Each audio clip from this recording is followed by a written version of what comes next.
మీరు ఎప్పుడైనా ఆలోచించారా? అసలు పార్వతీదేవి వారాహిమాత అవతారం ఎందుకు ధరించాల్సి వచ్చిందో?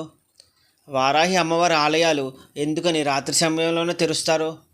వరహస్వామి వారాహిమాత భర్త కాకపోతే వారాహిదేవి భర్త ఎవరు?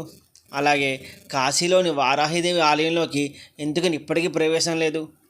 శ్రీ వారాహి అమ్మవారి కోసం ఇలాంటి మరిన్ని విషయాలు ఈ వీడియోలో ఉన్నాయి కాబట్టి ఈ వీడియోని ఎక్కడా స్కిప్ చేయకుండా చూడండి. అలాగే మనకి మన కుటుంబ సభ్యులకి వారాహి అమ్మవారి కరుణ కలగాలని శ్రీ వారాహి మాత అని ఈ వీడియో కింద కామెంట్ రూపంలో తెలియచేయండి. ఇలాంటి మరిన్ని వీడియోస్ కోసం మన ఛానల్ని సబ్స్క్రైబ్ చేయండి. ఆదిశక్తి అయిన పార్వతీ అమ్మవారి నుండి 7 శక్తులు ఉద్భవించాయి. వీళ్ళనే సప్తమాతృకలు అంటారు. ఇక్కడ సప్తమాతృకలు అంటే 7 అమ్మవార్లు. ఈ సప్తమాతృకలు ఒకరే ఈ వారాహిదేవి.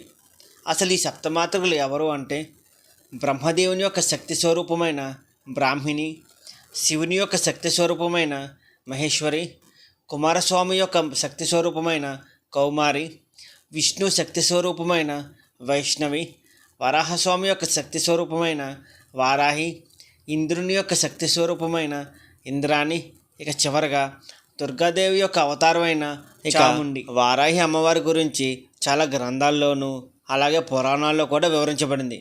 ముఖ్యంగా దేవి భాగవతంలో ఈ అమ్మవారి ప్రస్తావన చాలా వివరంగా చెప్పబడింది. రక్తబీజుడు అనే రాక్షసుడు దేవతల్ని మనుషుల్ని హింసిస్తూ ఉండేవాడు. అప్పుడు దేవతలందరూ కలిసి పార్వతీదేవి వద్దకు వెళ్ళి సహాయం కోరగా అప్పుడు పార్వతీదేవి దుర్గామాత అవతారంలో రక్తబీజుడిని సంహరించడానికి వెళ్తుంది.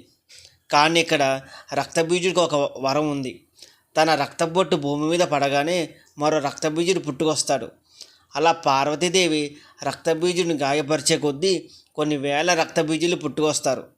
ఇక దుర్గాదేవి ఉగ్రరూపం దాల్చి తన దేహం నుంచి ముందుగా చెప్పిన విధంగా సప్తమాతృకులను పుట్టిస్తుంది.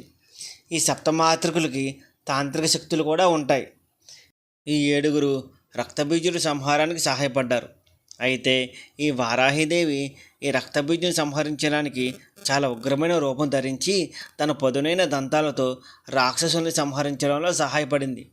ఇక అప్పుడు రక్తబీజుడు దుర్గాదేవితో ద్వంద్వ యుద్ధానికి పిలవడంతో ఈ 7 స్వరూపాలు తిరిగి దుర్గాదేవిలో కలిసిపోయి రక్తబీజుని సంహరించింది అని దేవి భాగవతంలో వివరించబడింది. ఇక మత్స్య పురాణంలో కూడా వారాహిదేవి కోసం వివరించబడింది. మత్స్య పురాణ ప్రకారం శివుని చెమట బొట్టు నుండి పుట్టిన అంధకాసురుడు అనే రాక్షసుడు పుడతాడు.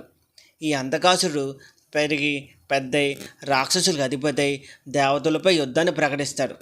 ఈ అంధకాసురుని చంపడానికి శివుడు పార్వతీదేవిలో ఉన్న వారాహిదేవిని పూజించినట్టు మత్స్య పురాణం చెబుతోంది. వామన పురాణంలోనూ వారాహిదేవి కోసం వివరించబడింది. ఇందులో ఎక్కువగా శత్రు సంహారానికి అలాగే సైన్యానికి ఆధిపత్యం వహించినట్టు తెలుస్తుంది.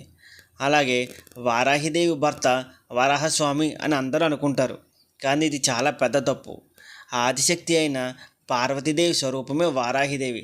ఎలాగైతే పార్వతీదేవి నుండి సప్తమాతృకులు వచ్చారో శివుని స్వరూపమైన భైరవుడి నుంచి అష్టభైరవులు వచ్చారు. ఆ అష్టభైరవులు ఒకరైన ఉన్మత్త భైరవుడే వారాహి అమ్మవారి భర్త. ఇక వారాహి అమ్మవారి ఆలయాలు చాలా అరుదుగా కనబడతాయి. ఈ ఆలయాలు కూడా రాత్రిపూట లేదా తెల్లవారుజామున మాత్రమే తెరిచి ఉంటాయి. అది కూడా 2 లేదా 3 గంటలు మాత్రమే. ఎందుకంటే మిగిలిన సమయంలో వారాహి అమ్మవారు గ్రామ సంచారం చేస్తూ ప్రజల్ని, గ్రామాన్ని లేదా ఆ ఊరిని దుష్టశక్తుల నుండి కాపాడుతుంది.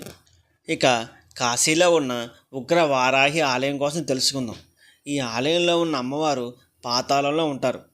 విగ్రహం కూడా చాలా పెద్దగా ఉంటుంది. విచిత్రం ఏంటి అంటే ఈ ఆలయంలో భక్తులు అమ్మవారిని డైరెక్ట్గా చూడడానికి అవ్వదు. అది కూడా ఆ ఆలయం కేవలం 2 లేదా 3 గంటలు మాత్రమే తెరిచి ఉంచుతారు. ఈ ఆలయంలోనే వారాహి అమ్మవారిని ఆలయానికి ఉన్న 2 కిటికీల ద్వారానే మనం దర్శనం చేసుకోగలం. ఇక్కడ కాశీలో ఉన్న వారాహి అమ్మవారి ఆలయం కోసం ఒక కథ ప్రాచుర్యంలో ఉంది. అది ఏంటి అంటే కాశీలోని ఈ ఉగ్ర వారాహి ఆలయంలోకి ప్రవేశం లేకపోయినా ఒక భార్యాభర్త తమను లోపలికి పంపించి దర్శనం అయ్యేలా చూడమని అక్కడ అధికారులతో గొడవకి దిగుతారు. వద్దని వారు ఎంత నచ్చ చెప్పినా చివరికి చేసేదేమీ లేక లోపలికి అనుమతిస్తారు. కానీ కాసేపటికి తల్లి యొక్క ఉగ్రరూపాన్ని తట్టుకోలేక ఆ భార్యాభర్తలు ఇద్దరు చనిపోయారని అక్కడ భక్తులు చెబుతూ ఉంటారు. ఈ వీడియో మీకు నచ్చిందని భావిస్తున్నాం. ఈ వీడియో మీకు నచ్చినట్లయితే ఈ వీడియోని లైక్ చేసి మీ అభిప్రాయాన్ని కామెంట్ రూపంలో తెలియజేయండి.